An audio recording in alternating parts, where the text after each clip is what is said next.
سماعت الشیخ بن باز ہے، علامہ ابن تیمیہ ہے، امام ابن القیم ہے، اس کے کہتے ہیں ابن عثیمین ہے، اور دوسرے جو علماء ہیں رحمہ اللہ، یہ سب اس بات کے قائل ہے کہ صاحب یہ کتا اور گدھا اور عورت اگر نمازی کے سامنے سے گزرتے ہیں سترے کے درمیان سے، یا آپ بغیر سترے کے پڑھ رہا ہو تو 3 ہاتھ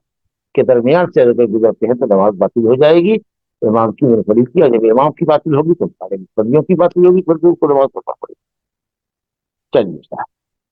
تو جو جمہور کہتے ہیں کہ قطع کا معنی نقص ہے، یہ تو صحیح نہیں ہے، اور حضرت عائشہ کی کیا جو حدیث میں نے پیش کی یا ان کا جو استدلال پیش کیا وہ صحیح نہیں ہے، اور اس سے استدلال جائز نہیں۔ تو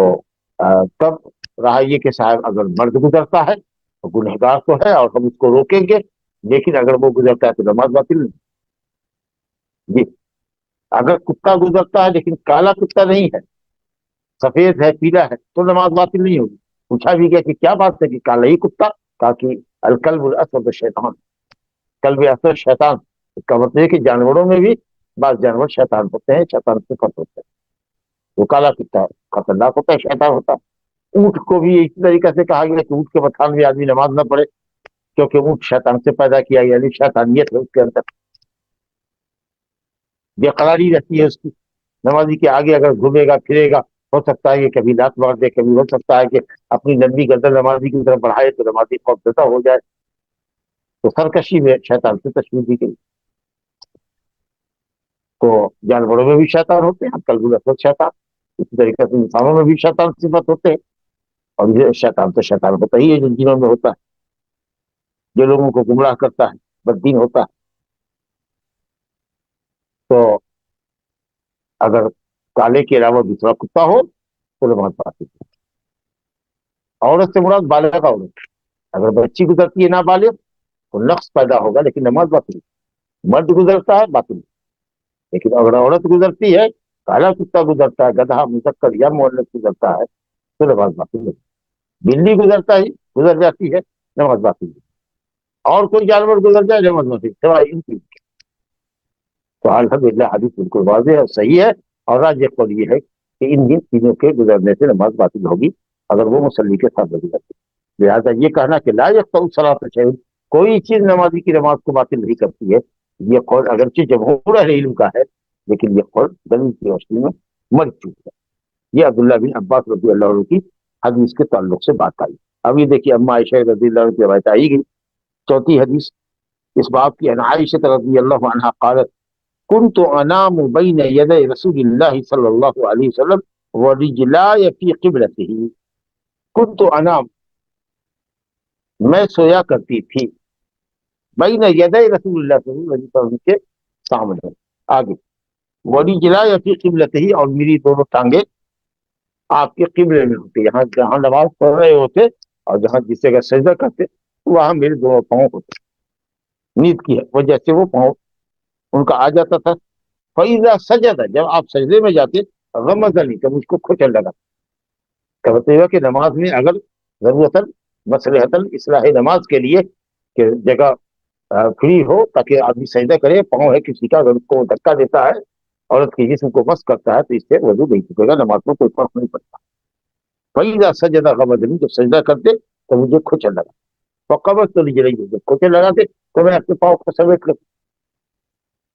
اور آپ سجدہ کر لیتے۔ سجدہ کرنے کے بعد جب آپ سمیٹ لے گا، پھر 2 منٹ 4 منٹ 5 منٹ 10 منٹ کے بعد سمیٹے سمیٹے پھر پاؤں کو پھیلا، اور نبی صلی اللہ علیہ وسلم لمبا قیام کرتے تھے، تو جب قیام میں ہوتے تو پھر یہ چیزیں اپنے پاؤں کو پھیلا دیتے۔ کہتی ہے والبیوت، اور عذر پیش کر رہی کہ ایسا یہ کیوں ہوتا تھا، کیونکہ والبیوت یومئذ لیست فیہا، گھروں میں ان دنوں چراغ نہیں جلا کرتے، گھر اندھیرا ہی ہوتا۔ گویا کہ اگر گھر میں روشنی ہوتی تو ہم سمجھ جاتے کہ نبی صلی اللہ علیہ وسلم کے سلسلے میں نماز پڑھ رہے ہیں، اور میں اپنے سونے کی حیت اور کیفیت کو تبدیل کر لیتی اور اس طرح کی نوبت نہیں آتی۔ تو بہرحال اسی حدیث سے یہ دلیل پکڑنا ان کا کہ تم لوگ کیسے ہماری مشابہت گدھے اور کتے سے کرتے ہو کہ ان کے گزرنے سے نماز باطل ہوگی تو عورت کے بھی گزرنے سے، ارے میں تو اپنے پاؤں کو پسارتی تھی ان کے سجدے گاہ پر، اپنے پاؤں کو سمیٹ لیتی تھی اور سمیٹ کر کے کھس جاتی تھی۔ تو یہ جو کیفیت اما عائشہ نے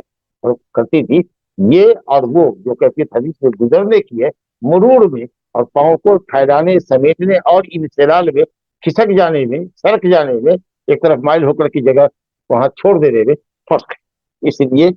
اس حدیث سے عائشہ رضی اللہ عنہا کا ان لوگوں پہ رد کرنا جس میں یہ ہے کہ عورت کے گزرنے سے گدھا اور کالے کتے کے گزرنے سے نماز باطل ہو جائے گی، اس پر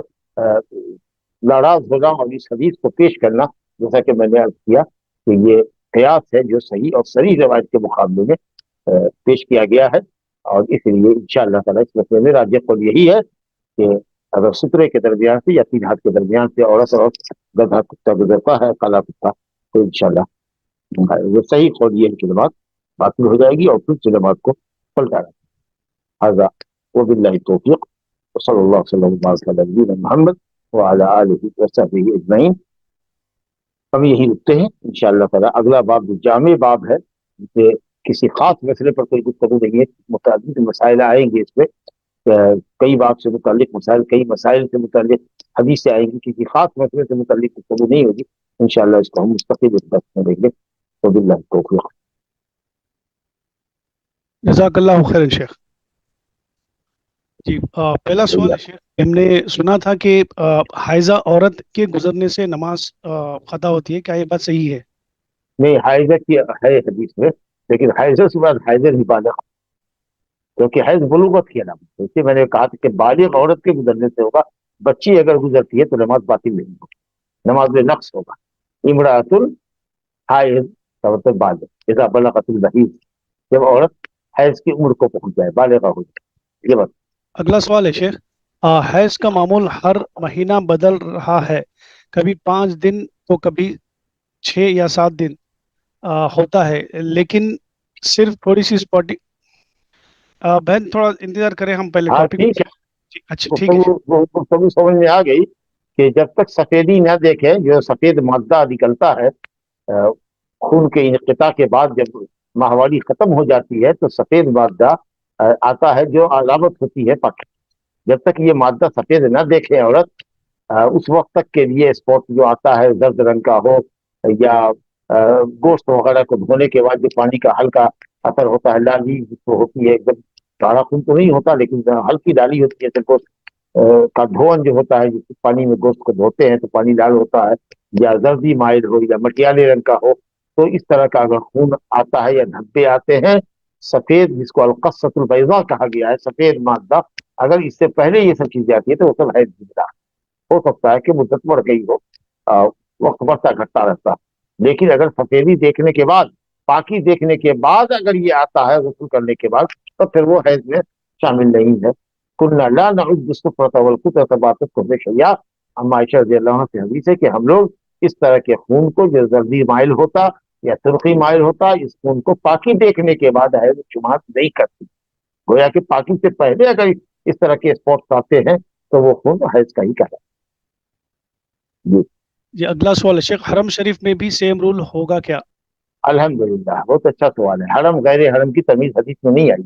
جو حدیث سے آئی ہے کہ حرم اس میں داخل نہیں ہے، وہ حدیث سب کی سب ضعیف ہے. اور ظاہر ہے کہ نبی صلی اللہ علیہ وسلم یہ حدیث مکہ اور مدینہ ہی میں آپ نے فرمائی، تو اس کے کسی بھی حدیث میں فرق نہیں ہے کہ مکہ اور مدینہ کی مسجد میں معاملہ الگ ہے،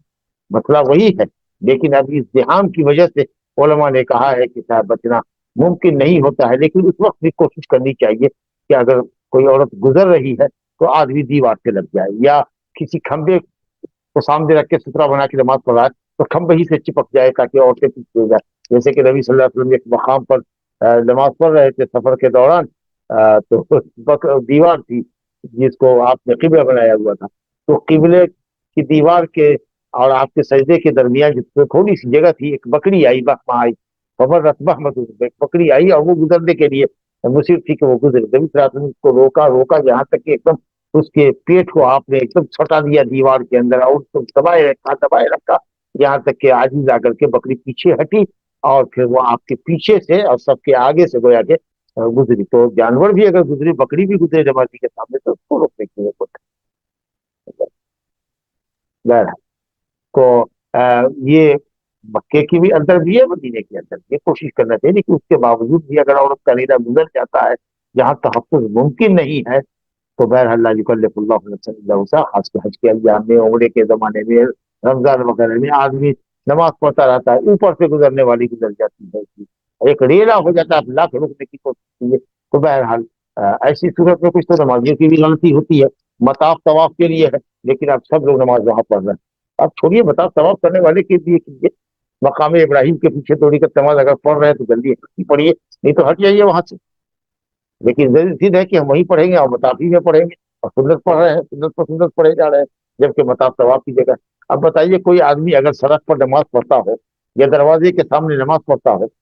اور دروازہ کھول کے رکھے ہوا ہو اور بالکل رکھ کے نماز پڑھا ہو، تو آدمی تو گزرے گا ہی، یہ تو آپ خود موقع دے رہے ہیں، یہ غلطی ہے، تب تو پھر آپ کے لیے احترام نہیں ہے۔ لیکن آپ اگر محفوظ جگہ پہ نماز پڑھتے ہیں تب آپ کو حق ہوتا ہے کہ صاحب آپ کو روکیں۔ تو بہرحال بات لمبی ہو رہی ہے، مکہ اور مدینہ ہو، حکم تو بہرحال یہی ہے، کیونکہ بقول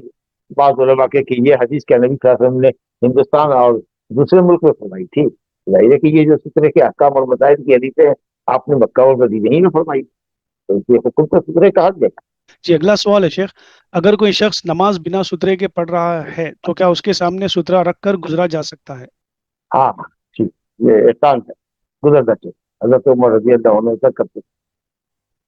تو اگر کوئی گزر رہا ہے 3 ہاتھ کے آگے سے گزر جائے اور کوئی سترے کی چیز ہو تو اس کے سامنے 3 ہاتھ کے فاصلے پر رکھے، تاکہ دوسرے لوگ آئیں اس کے بعد جو گزرنے والے ہوں ان کے لیے کم سے کم راہ ہو۔ اگلا سوال ہے شیخ، اگر ماں گزرے نماز کے آگے سے تو کیا وہ بھی یہ اسی تو حکم میں آئے گی؟ ہاں ہاں، ماں گزرے یا کوئی بھی گزرے، ماں گزرے یا کوئی بھی عورت گزرے۔ ہم نے ایک بات کہا کہ اجنبی عورت کا معاملہ زیادہ سنگین ہوتا ہے اپنی عورت کے مقابلے میں، لیکن جب عورت گزرے، یہ نہیں کہ اجنبی گزرے، کوئی بھی گزرے حکم وہی ہے۔ جی جی اگلا سوال ہے شیخ کہ کبھی ایسا ہوتا ہے کہ گھر میں دعوت وغیرہ چل رہی ہے اور آپ نماز پڑھ رہے، مثلاً کہو کہ مرد نماز پڑھ رہا جی، تو غیر محرم ہے، مطلب کزن بہن بھائی کچھ بہن ہے، سامنے سے اگر گزرے بغیر دیکھے تو ان کو روکنے کا کیسا مرحلہ رہے شیخ؟ ہاتھ لگنے کا امکان رہ بہرحال سکتا ہے؟ اگر گزر رہی ہے تو ہاتھی سے روکیں گے اس کو، اگر نہیں رکتی ہے زور زبردستی گھسنا چاہتی ہے تو بہرحال آگے بڑھ جائیے آپ تاکہ پیچھے سے گزر جائے، نہیں ہو تو ذرا سا ہاتھ ایسے بڑھائیے دھکا دینے کے اندازے سے، مجبوری ہو تو سر کے اوپر دھکا دے دیجیے، ورنہ آپ آگے بڑھ جائیے، دیوار سے لگ جائیے، خود ایسی جگہ پہ نماز پڑھیے کہ ذات وہاں سے گزرے نہیں، اگر گزرنے پر مزید ہے تو آپ آگے بڑھ جائیے، پیچھے سے جگہ دے دیجیے، تحفظ کیجیے، اور گھر والوں کو بتائیے جی کہ مصلی کے آگے سے نہیں گزرنا ہے، گھر میں عورت پڑھ رہی ہے نماز تو بھی کسی مرد کو یا کسی عورت کو نہیں گزرنا چاہیے، گھر میں جو مصلی ہے کسی کا کوئی ایک روم خالی ہوتا ہے یا بیڈ روم میں لوگ پڑھتے ہیں تو ان کو بتائے، لوگ معلوم ہونی چاہیے، جو لوگ سن رہے ہیں وہ جو سننے والے نہیں ہیں ان کو بتائیے اپنے گھروں کے اندر تاکہ مسئلہ پھیلے، ایک دوسرے کو شیئر کیجیے معلومات، جب علم آئے گا تو انشاءاللہ گھر کے لوگ بھی اس کا لحاظ کریں گے، اہتمام کریں گے۔ لا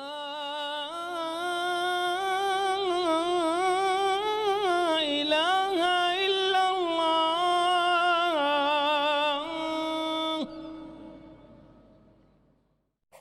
قل هل يستوي الذين يعلمون والذين